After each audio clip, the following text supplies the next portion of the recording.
දෙක හා. සබලාගෙන කරනවා නේද? අපි ඔය අයිනක.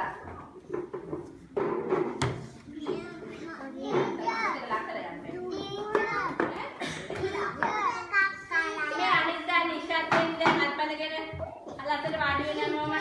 දැන් තොරල කොහෙද යන්නේ?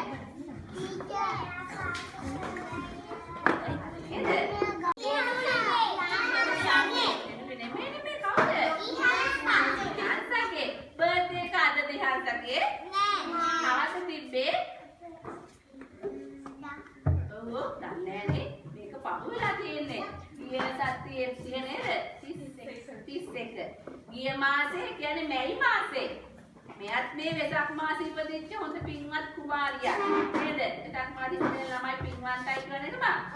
එතකොට අපි ඉහළට අපේ බුදුහාමුදුරුවෝ ඉපදිච්ච මාසේ තමයි ඉපදලා තියෙන්නේ වෙසක් මාසේ 31.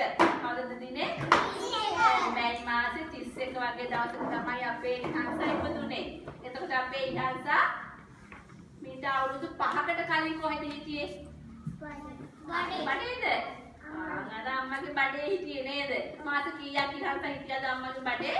10ක් හිටියා. ඔන්න ඊට පස්සේ අමාරු වෙලා අම්මට කෑගන්න හොස්පිටල් එකට ගියාට පස්සේ අපේ ඉහළසව හම්බ වුණා. ලස්සන දුවක් හම්බුණා ඥාතගේ අම්මට. සුදු පාටට බොනික් එක් වගේ ලස්සන දුවක් හම්බුණා නේද? ඉතින් අම්මට ඒ තාත්තටයි හරි සතුටු හිටින්නේ. ලස්සන බබෙක් හම්බුණානේ. ඊට පස්සේ මොකද කරේ? චුටි බබෙක් ඉපදිච්ච ගමන් මොකද කරන්නේ? අඬනවා නේද? ඇයි අඬන්නේ?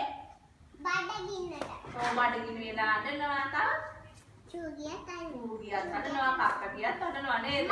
ඔව් මදුලෙක් කෑවත් අඬනවා මුකුත් තේරෙන්නේ නැහැ නේ. ඉතින් වැඩේ අඬනවා කියන්න තේරෙන්නේ නැහැ නේ. කතා කරන්න පුළුවන් චුටි බබාලට? ඒ දුවත් කුමාරයාගේ කතා කරන